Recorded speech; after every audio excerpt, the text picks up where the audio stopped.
Assalamualaikum warahmatullahi wabarakatuh. Hai Sobat Amazing, bertemu lagi dengan saya Anissa yang akan memandu program Obrolin kali ini. Nah Sobat Amazing, kali ini kita bersama seorang wali murid yang pernah anaknya terapi di Amazing Kids. Beliau adalah seorang perempuan hebat pastinya. Bersama Dr. Wiwi Dwi Nur Histri. Ya, salam kenal Ibu Wiwi. Ya. Dr. Wiwi ya, sudah bisa dianggap. Dr. Wiwi orang tua dari Ananda Adam. Nah, kalau misalnya bisa dibilang Dr. Wiwi ini sudah sangat lama mengenal Amazing Kids. Jadi kalau misalnya pertanyaannya sudah berapa lama mengenal Amazing Kids, ini berapa tahun ini dokter? Sebelum adanya Amazing. Iya, sebelum adanya Amazing ya. Nah nih sahabat Amazing, faktanya Dr. Wiwi ini adalah salah satu orang yang memberikan ide untuk Umi Santi membuka terapi Amazing Kids nih. Nah gimana nih dokter bisa terpikirkan gitu dokter, memberikan ide kan jadinya Umi Santi semakin semangat gitu. Kita mulai dari perkembangan Adam dulu. Jadi Adam ini kalau di awal-awal dia sehat, saya lihat dia normal. Karena ini udah anak ketiga. Dengan anak ketiga otomatis saya kan sudah berpengalaman anak 1-2. Jadi begitu Adam dilihat kok mula-mula sudah bisa main cilukba gitu ya, cilukba gitu. Tiba-tiba terus nggak bisa. Berarti jatuhnya bahasanya mengalami keterlambatan gitu ya. Mundur dia. Sudah pinter terus dia mundur. Yang awal-awal dia sudah bisa bergaul terus nggak bisa gitu loh. Dia nggak bisa lagi ngomong, tinggal tunjuk gitu aja lagi kan. Otomatis saya lihat begitu, saya nyari-nyari di Google katanya itu kan salah satu tanda-tanda autis. Saya dokter tapi saya nggak punya ilmu tentang itu. Karena ada perbedaan. Nggak ada, saya nggak ada belajar dulu. Waktu itu terus saya pergi ke spesialis anak gitu. Rata-rata mereka bilang saya terlalu berlebihan mendiagnosa anak. Misalnya saya bilang apakah ini mungkin autis gitu. Dokter anak bilang tidak. Berarti dokter punya kecemasan terlebih dahulu ya terhadap kemunduran si anak tadi. Kemunduran anak. Terus saya bawa ke spesialis ke Medan, ke Jakarta. Tapi saya tetap mencari dokter. Bukan baru kemana-mana gitu. Maaf nih dok, jawaban dari beberapa dokter spesialis seperti apa? Saya berlebihan mendiagnosa anak saya. Anak saya normal katanya. Karena mereka lihat gitu. Kalau Adam ini kan awalnya deket banget sama saya. Jadi kalau Adam ini ada ketakutan sama orang baru atau apa gitu, dia akan lari ke saya, peluk saya. Pasti begitu. Kalau menurut teori kan anak autis tidak suka dipeluk gitu. Tapi Adam justru maunya kalau lagi cemas peluk saya gitu. Tapi hanya ke dokter sendiri. Ke dokter saja. Jadi saya perginya hanya ke dokter. Waktu itu saya bingung sampai ke Jakarta pun begitu. Tapi saya lihat tambah lama kok tambah susah gitu. Adam tambah tidak mau, tidak bisa bergaul. Nah sesudah itu akhirnya saya bertemu sama psikolog. Saya berjumpa sama psikolog dari Jakarta. Waktu itu baru saya tanyakan, Adam ini kenapa? Beliau minta waktu 15 menit aja. 15 menit observasi Adam, langsung tegak diagnosa PD-DENOS. PD-DENOS ini maksudnya autis, jenis-jenis autis kan? Autis kan ada cabang-cabang. Jadi Adam kena PD-DENOS. Saya sudah menduga dari awal, tetapi begitu tegak diagnosa itu ambruk juga saya, nangis juga dengar. Karena saya nggak ada ilmu di situ. Saya sama sekali nggak ada ilmu di autis. Tapi di saat itu berarti kan dokter ketika sudah mendapatkan diagnosa dari psikolog tadi kan ada kadang orang tua ini ada rasa tidak menerima ketika anaknya mengalami keterlambatan maupun kemunduran. Apa nih yang membuat dokter kuat? Karena sampai sekarang ketika saya lihat Adam yang sekarang ini wah sekali gitu. Saya justru mencari terus. Saya masuk ke grup-grup yang ada autisnya gitu. Saya ke Jakarta beli buku-buku, beli mainan, beli apa, tapi saya tidak ngerti caranya kayak mana menerapi gitu. Akhirnya saya bingung, sampai di rumah saya masukkan ke sekolah-sekolah TK, saya minta anak saya diperlakukan khusus. Ternyata guru-guru TK-nya juga nggak paham gitu. Guru-guru TK nggak paham.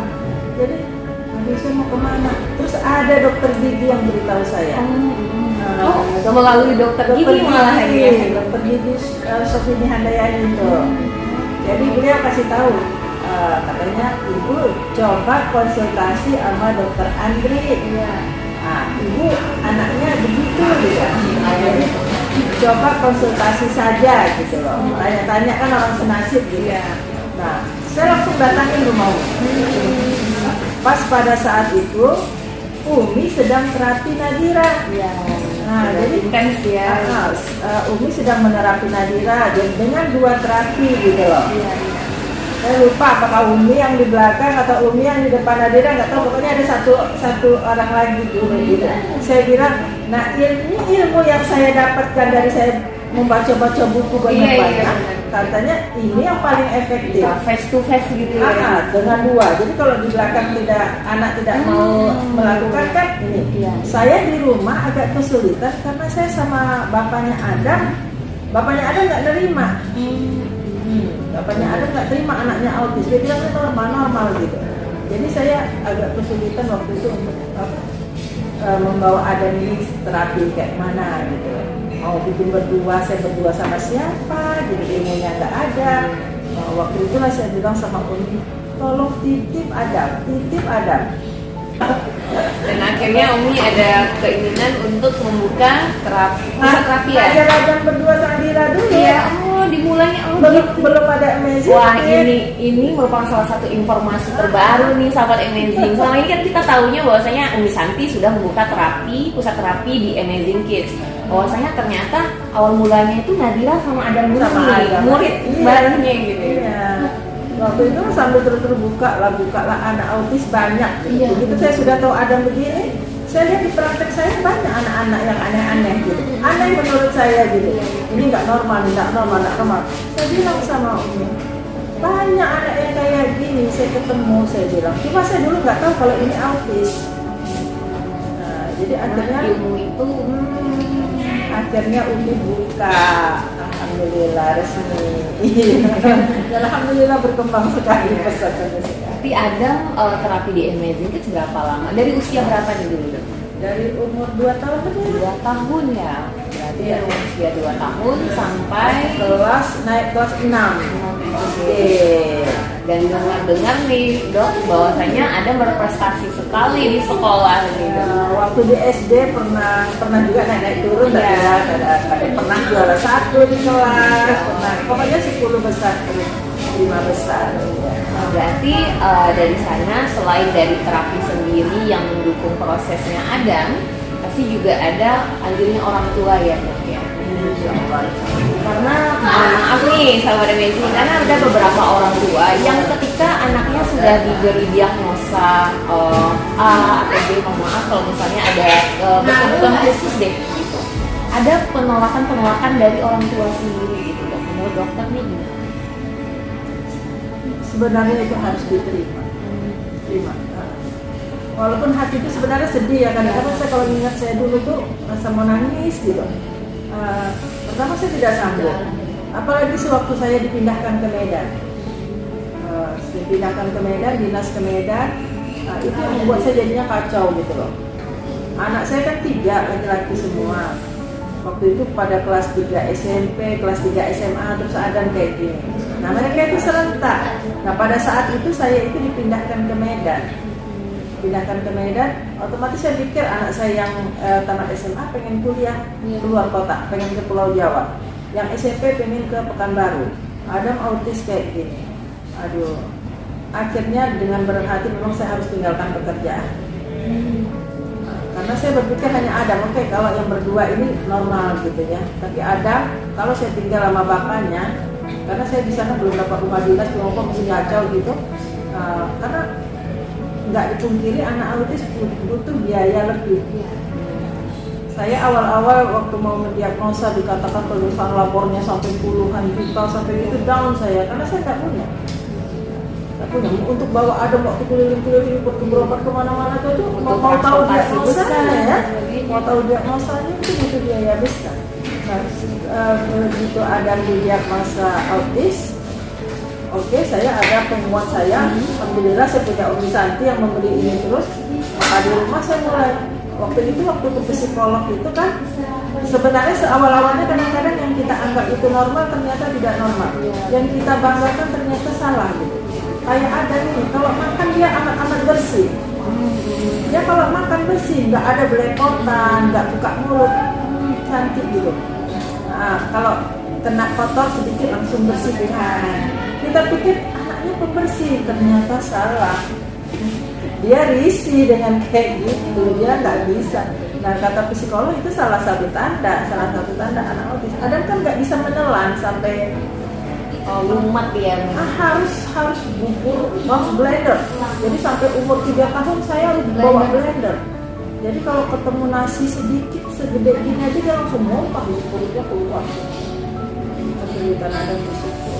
Nah, waktu udah autis, ada Umi Santi yang selalu ajar saya itu gini Kak. Adam yang nggak bisa minum lilin, ya kan? Yang nggak bisa nyedot air. Sampai Umi Santi beliin sedotan yang gede-gede. Iya, sedotan yang model panjang mau berapa pun.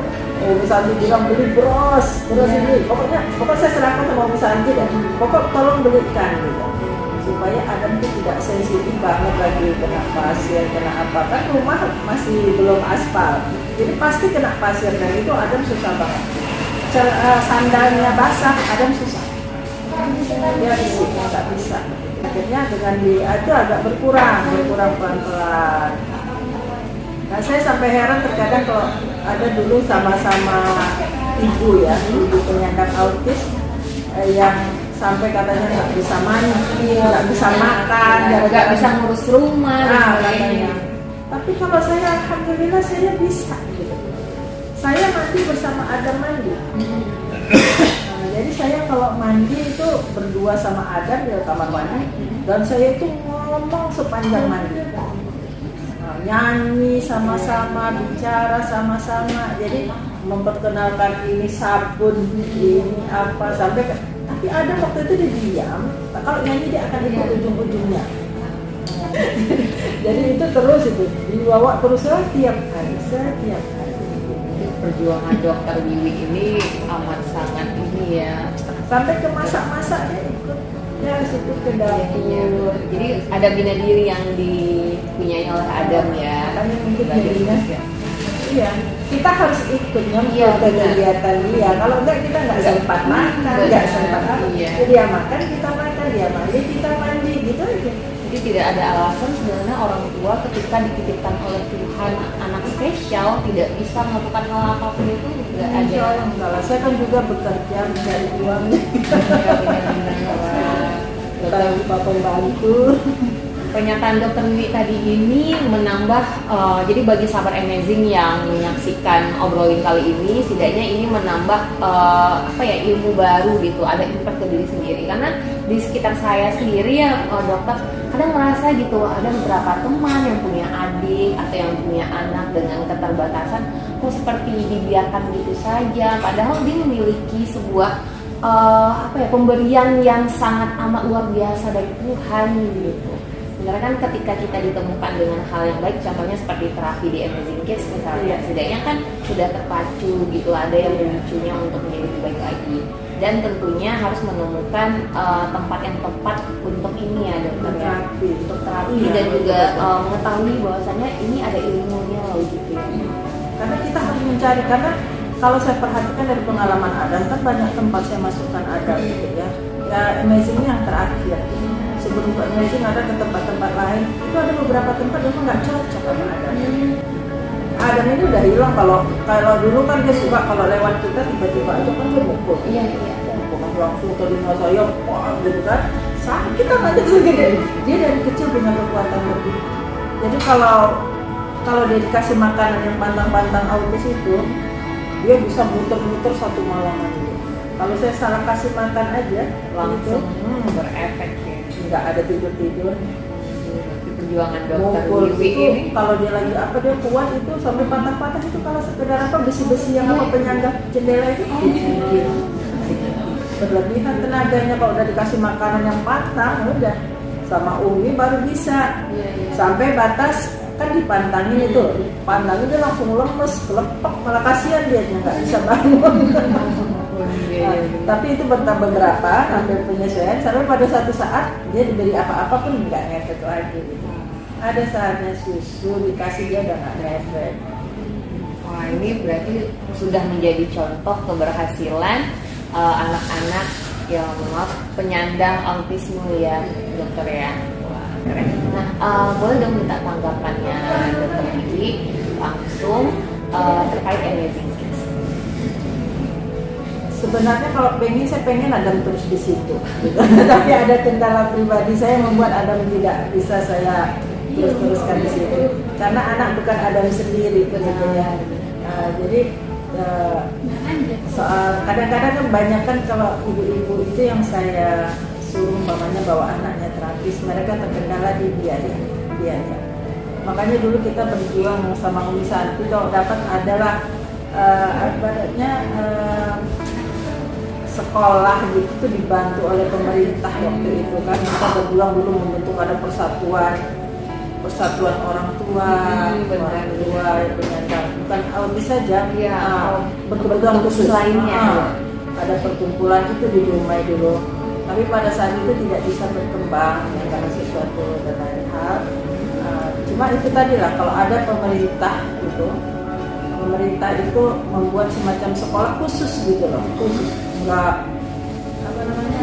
asal gabung, nggak asal apa aja sekolah untuk anak berkebutuhan khusus itu butuh lagi bantuan dari pemerintah. Karena untuk Amazing Kids sendiri itu saya lihat semangat Umi Santi luar biasa.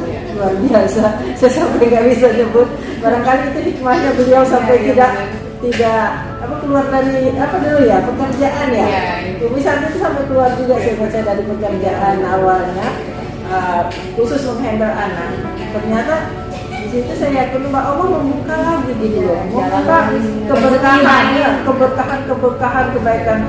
Sampai kalau saya lihat di status sudah sampai ke Korea kemana-mana, udah tingkat nasional, internasional bahkan gitu. Kalau nasional udah. Dulu saya kalau melihat orang itu nganga aja, sekarang saya gitu kalau lihat Umi Santi malahan gitu. Nggak nyangka kalau lihat Umi awal-awal. Kalau gitu nih dokter mau dong dokter memberikan kayak apa ya, semangat baru dong untuk para orang tua sahabat Amazing. Kayaknya nih pengalaman dokter sangat-sangat dibutuhkan. Kalau buat ibu-ibu yang memiliki anak berkebutuhan khusus ya, kalau buat saya itu kalau kita nggak punya ilmunya, jangan diam di rumah. Minimal saya selalu anjurkan kalau pasien saya yang dapat anak begitu, saya suruh ke Amazing Kids mendiagnosa dulu anaknya didiagnosa sebagai apa. Soal nanti keuangan berikutnya saya bilang coba bincang sama Amazing. Insya Allah Amazing orangnya nggak ini kok. Saya sendiri dulu soalnya banyak dapat kortingan. Saya banyak kortingan. Jadi Amazing orangnya bisa fleksibel gitu, bisa tawar-nawar sedikit-sedikit lah paling enggak ya. Paling tidak itu diagnosa dapat dulu. Saya selalu bilang gitu, diagnosa dapat dulu. Terus kalau anak sudah diletakkan di Amazing, jangan kita langsung tinggal gitu loh.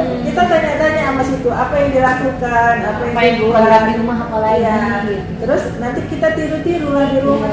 Mama kayak ada dulu ada kegiatan meronce-ronce di situ di rumah kan saya. Karena di Amazing terapi di Amazing pun ada buku penghubung untuk orang tua lagi. Iya, ada buku penghubung. Jadi kita tahu. Jadi jangan dibiarkan supaya kita juga nambah ilmu kita. Jadi kita bisa buat juga anak kita kayak minimal kalau nggak bisa seperti yang di Amazing mendekati lah. Kalau enggak kadang-kadang kan saya lihat ada beberapa teman itu yang anaknya dibiarkan, malah kadang dikurung aja di kamar gitu kan. Sedapat mungkin tidak.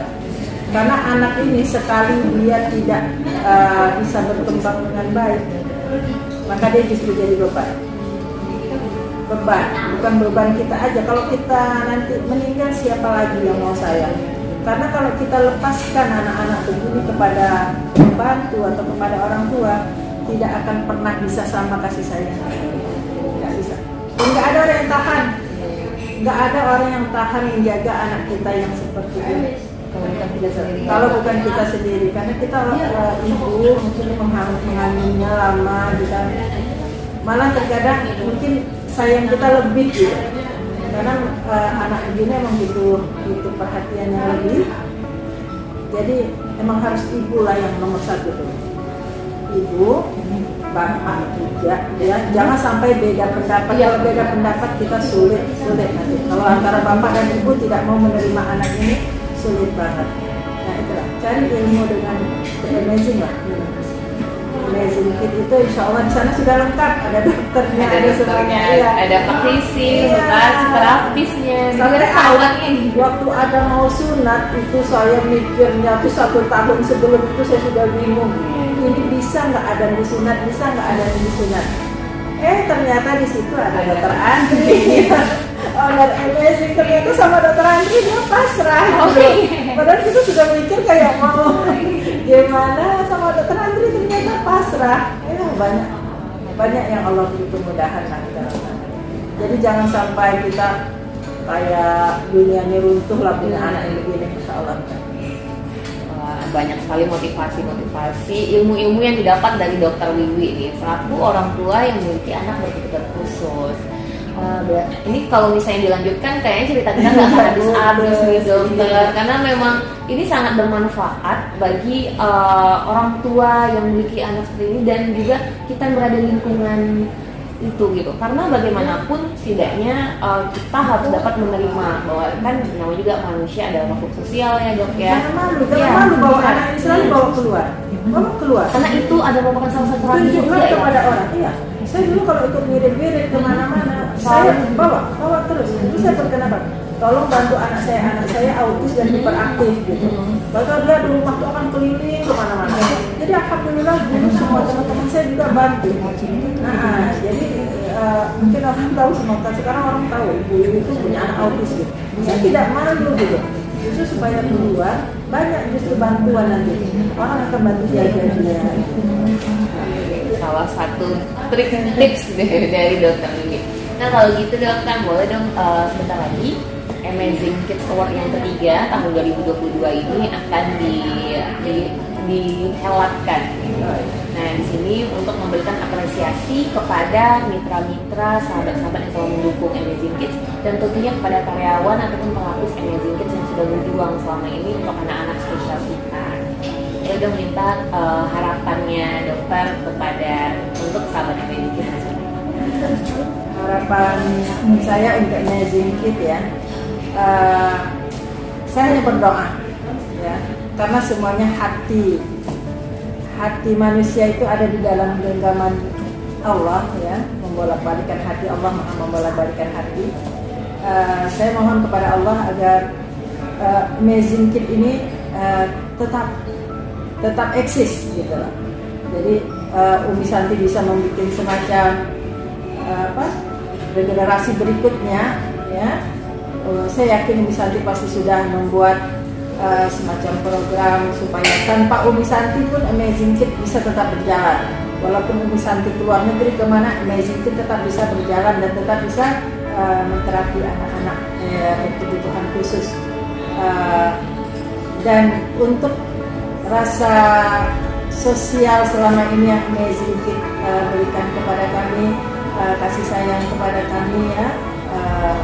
Mohon untuk tetap diteruskan dan ditingkatkan kembali, dan perjuangan Umi Santi beserta seluruh jajaran dari Amazing Kids ini kami doakan mudah-mudahan bisa terus berkelanjutan, dan mohon kepada pemerintah juga lebih memperhatikan untuk anak-anak berkebutuhan khusus karena jumlahnya cukup banyak di Kota Dumai ini.